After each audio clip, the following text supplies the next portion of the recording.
Olá, esse é o comentário mensal sobre o mês de junho de 2023 da equipe de gestão da Shore Capital.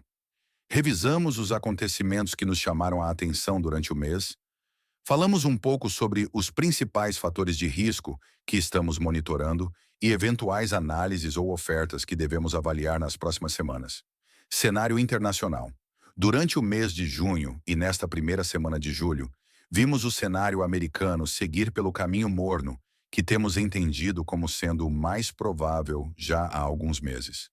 O mercado de trabalho segue aquecido, mas dando sinais de arrefecimento moderado. O payroll, geração de empregos formais fora do setor agrícola, de junho veio abaixo das expectativas e houve revisão dos números de abril e maio também para baixo, acumulando uma redução de 110 mil vagas em comparação com os números iniciais. Ainda assim, a economia da americana segue muito distante de uma recessão, seja ela soft ou hard, nas nomenclaturas que o mercado e a imprensa têm utilizado para recessão leve, soft landing, ou recessão severa, hard landing.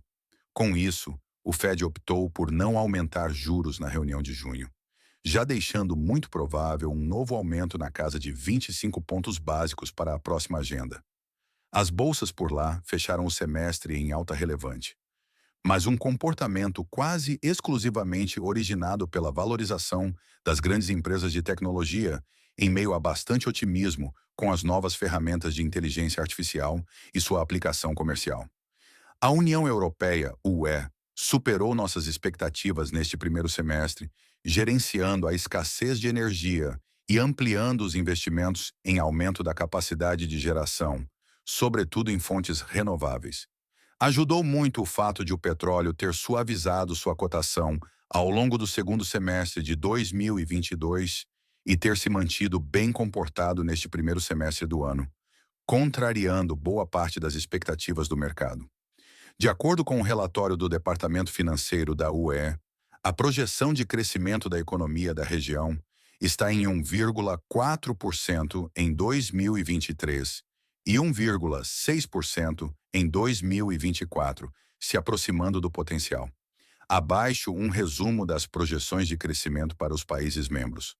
Crescimento dos países da União Europeia em 2022 e expectativas para 2023 e 2024.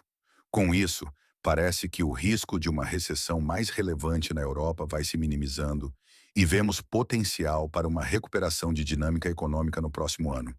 Ainda assim, os riscos relacionados à guerra entre Ucrânia e Rússia e a fragilidade da região, frente aos custos de energia, seguem no nosso radar de riscos. Na China, seguimos vendo um crescimento moderadamente fraco para padrões chineses. De acordo com o Banco Mundial, a economia chinesa deve crescer em torno de 5,6% este ano. E diferente do crescimento recente do país, este resultado deve vir principalmente do consumo das famílias. Essa mudança no fator de crescimento é bastante importante por dois motivos. O primeiro, a mudança do principal fator de crescimento da economia do investimento para o consumo das famílias, é um objetivo do Plano Econômico Central do governo há alguns anos e parece estar se materializando. E, em segundo lugar, caso voltemos a ter expansão nos setores de infraestrutura e construção civil, podemos ter um choque rápido de crescimento chinês que ajude a acelerar a demanda mundial. Cenário local. Encerramos o primeiro semestre com um cenário local muito mais previsível do que temos encontrado nos últimos 3 anos. Nossa percepção é de que, sem grandes choques ou eventos, a nossa economia entra agora num período de relativa previsibilidade direcional dos principais fatores.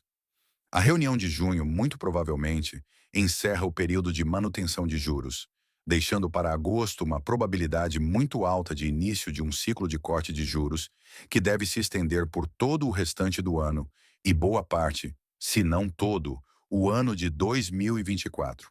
A inflação voltou ao patamar controlado e deve seguir contida nos próximos meses, ajudada pelo juros real ainda muito contracionista e pela desinflação do restante do mundo. O crescimento de PIB superou todas as expectativas no primeiro trimestre do ano, levando as expectativas rapidamente de um crescimento anual de 0,77% em janeiro para algo em torno de 2,2% na primeira semana de julho.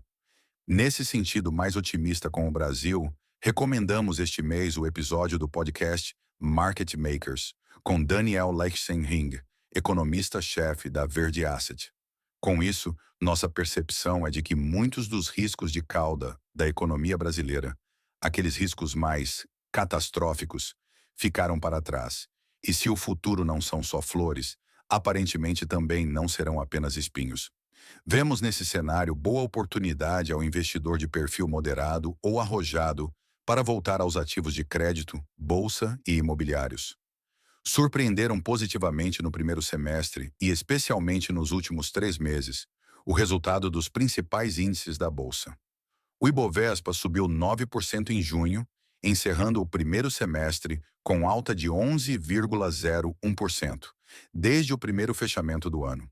Como mencionamos, esperamos estar entrando em um período um pouco menos conturbado para os principais indicadores macro e, se por um lado, o governo segue trazendo à tona uma série de ruídos que geram volatilidade nos mercados, por outro, vemos as agendas mais pragmáticas do Congresso avançarem, apesar da qualidade duvidosa e custo elevado para que isso aconteça.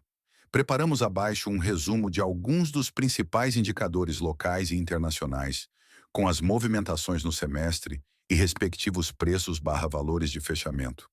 Ofertas e ativos em análise. No mercado de renda fixa, segue o processo de fechamento das curvas nominais de juros, ainda não totalmente acompanhadas pelo juros real, agora em linha com previsões mais aceleradas de queda de juros pelo Banco Central. Apesar de uma pequena melhora no mercado de crédito, esperamos que o segundo semestre do ano traga uma evolução bastante positiva para este mercado, onde vemos boas oportunidades, inclusive para investidores mais conservadores. No mercado de fundos imobiliários, a expectativa é que o segundo semestre seja ainda mais positivo, com a incorporação da redução de juros nos preços e volta dos fluxos de investidores que hoje estão alocados em CDBS/LCIS e buscam rendimentos mais recorrentes. Estamos avaliando a oferta do CDI-1 neste início de mês, que consideramos uma excelente forma de se expor ao mercado de crédito com o indexador correto para o momento. Seguimos monitorando o mercado internacional como uma das melhores oportunidades de comprar ativos de qualidade, ainda em preços descontados, o que deve ser implementado nas carteiras de forma gradual. Nesse sentido, a volatilidade das cotações de câmbio tem reduzido nossa capacidade de alocação, uma vez que vemos este como um dos principais riscos na exposição internacional. Por fim, gostaríamos de compartilhar com nossos investidores e parceiros que no mês de junho fomos aprovados pela Anbima em nosso processo de adesão aos principais códigos e padrões de gestão de recursos, o que constitui uma conquista e um reconhecimento relevante para a nossa gestora e que não seria possível sem a confiança e apoio de vocês. Esperamos melhorar a cada dia o nosso trabalho e trazer soluções cada vez melhores para vocês.